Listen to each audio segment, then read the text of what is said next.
Hey everyone, welcome to the Burnt Brass Homestead channel. This morning I was thinking about food security and reading various articles of the spike in homelessness and those individuals in Europe that's struggling with getting food and eating. And I know a lot of people that do not grow their own food. They get a lot of their food from markets and ordering online, but I just wanted to show you guys what food security looks like. So, in the event that there is more issues with the food supply chain, it won't impact us nearly as much as it would impact others. This is diatomaceous earth on the tomatoes, but every day we get a harvest from the garden.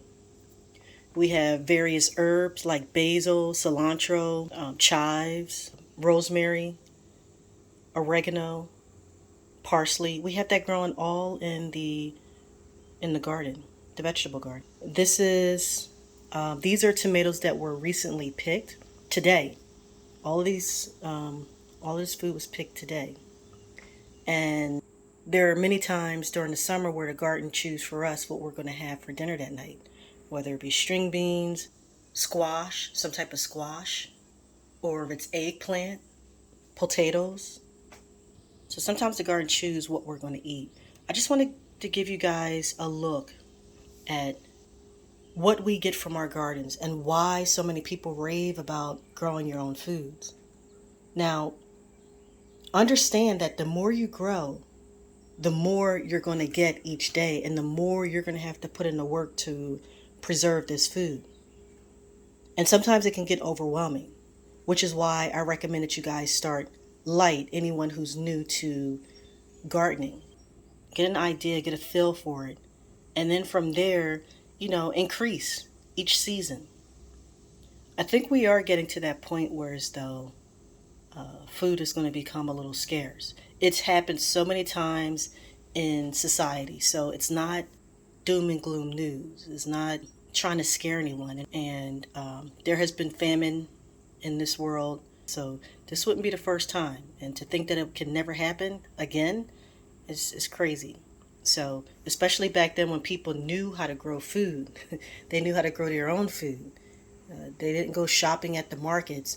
And if they can experience a famine, what do you think will happen now that we lost so many farmers, farmland, and now you only have a few companies out there producing all the food, and you have food factories closing, you have Tyson closing, you have, what is the pork place? They're closing.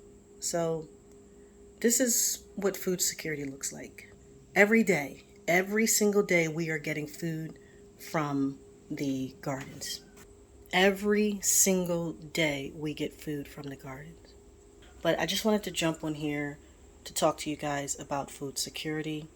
Hopefully, it encourages you to get out there and want to grow food. Again, it doesn't have to be on this large scale, because having so much food ready to be harvested all at once, it really can be overwhelming if you're not prepared for it, if you don't have the time to preserve the food. And it's really frustrating to see all that you have grown go to waste because you can't get to it to preserve it. So hopefully this is an encouraging video. It wasn't very organized. I just felt it in my heart to want to get out there and try to encourage you guys to come on here and encourage you guys to start a food garden soon. We have the fall coming up. This is the time where you would start planting your fall vegetables in, mid to end of August, early September. Get the seeds germinated with the warm soil, get the root system going. That way you can have a nice harvest for the fall.